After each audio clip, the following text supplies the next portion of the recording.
Bihar election को लेकर इस वक्त एक बड़ी खबर सामने आ रही है। असदुद्दीन ओवैसी का तेजस्वी यादव पर निशाना है।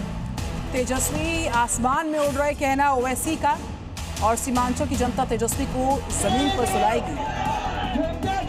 असदुद्दीन ओवैसी ने तेजस्वी यादव पर निशाना साधते हुए कहा कि आसमान में उड़ रहे हैं लेकिन सीमांचल की जनता जल्दी जमीन पर सुलाएगी तेजस्वी यादव को।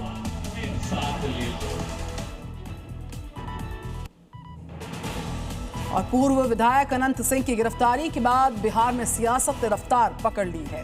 एनडीए के नेता इसे कानून के तहत की गई कार्रवाई बता रहे हैं, तो वहीं महागठबंधन बिहार में महाजंगल राज का आरोप लगा रहा है और लोगों से इससे मुक्ति के लिए वोटों की अपील कर रहा है। और इधर अनंत सिंह की गिरफ्तारी हुई और उधर इस पर सियासत शुरू हो गई।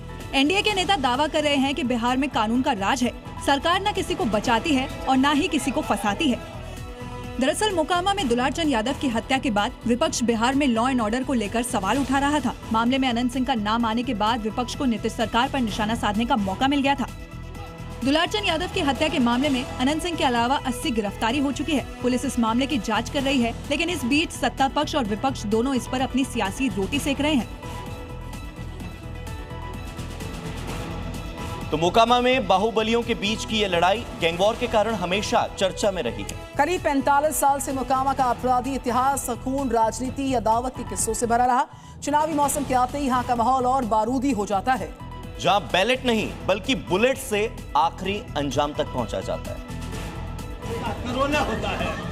ठीक इस बार भी वैसा ही हुआ। चुनाव से पहले दुलारचंद यादव की हत्या हो गई। आरोप पूर्व विधायक अनंत सिंह पर लगा, लेकिन यहाँ अनंत सिंह अकेले नहीं है। दुलारचंद का भी इलाके में दबदबा था। सूरजभान, सोनू मोनू और टाल का गुट मोकामा में गैंग वॉर और अदावत की खूनी कहानी लिखता रहता है। इस इलाके में सबसे ज्यादा खौफ अनंत सिंह का है। अभी जिस दुलारचंद यादव की हत्या पर हंगामा मचा है वो 1980 के दशक से इलाके में एक्टिव था। उसके खिलाफ जमीन कब्जा, रंगदारी और फायरिंग के मामले दर्ज थे। मोकामा में गैंगवार के कई किस्से और किरदार हैं, इसीलिए कहा जाता है यहाँ कानून कम, गुट ज्यादा चलते हैं। स्पेस सेक्टर में भारत की सफलता की बात करते हैं। CMS-3 सैटेलाइट की सफल लॉन्चिंग हो गई है। इसरो ने भारतीय नौसेना के संचार उपग्रह को सफलतापूर्वक लॉन्च कर दिया है। तो LVM-3 M5 रॉकेट के जरिए प्रक्षेपण हुआ। पीएम मोदी ने इसरो को दी ढेर सारी बधाइयां इस मौके पर। हमारा स्पेस सेक्टर लगातार हमें गौरवान्वित महसूस करवा रहा, कहना प्रधानमंत्री नरेंद्र मोदी का। श्रीहरिकोटा के सतीश धवन अंतरिक्ष केंद्र से जैसे ही इसने उड़ान भरी, वहाँ मौजूद हर एक वैज्ञानिक के चेहरे खिल उठे। उल्टी गिनती शुरू हुई तो हर कोई इसकी सफलता की कामना करने लगा, और जैसे ही इसकी सफल लॉन्चिंग की घोषणा हुई वहां मौजूद हर कोई उछल पड़ा। भारत का ये बाहुबली अपने तय ट्रैजेक्टरी पर आगे बढ़ चला। बाहुबली इसलिए ये समुद्री क्षेत्र में संचार नेटवर्क को मजबूत करेगा। इसरो की यूं ही दुनिया में ढाक जमी हुई है और CMS-03 ने अब इसे अंतरिक्ष का बाहुबली बना दिया है। सरकारी अधिकारियों पर अक्सर सत्ता पक्ष के लिए काम करने के आरोप लगते हैं। पश्चिम बंगाल में तो और भी ज्यादा कुछ ऐसा हुआ। बीजेपी सांसद एक वीडियो पर टीएमसी के लिए काम करने का आरोप लगाते हुए बुरी तरह से उखड़ गए और इसका वीडियो अब सोशल मीडिया पर तेजी से वायरल हो रहा है। मामला बाढ़ राहत सामग्री के वितरण से जुड़ा है, जिसके लिए अलीपुरद्वार के सांसद मनोज तिग्गा बीडीओ ऑफिस पहुंच गए। ग्रामीणों ने बीडीओ पर टीएमसी समर्थकों को ही राहत सामग्री बांटने का आरोप लगाया था। भले ही सांसद अपने इस व्यवहार से ट्रोल हो रहे हैं, लेकिन जनता के लिए लड़ने के उनके अंदाज की तारीफ भी हो रही है।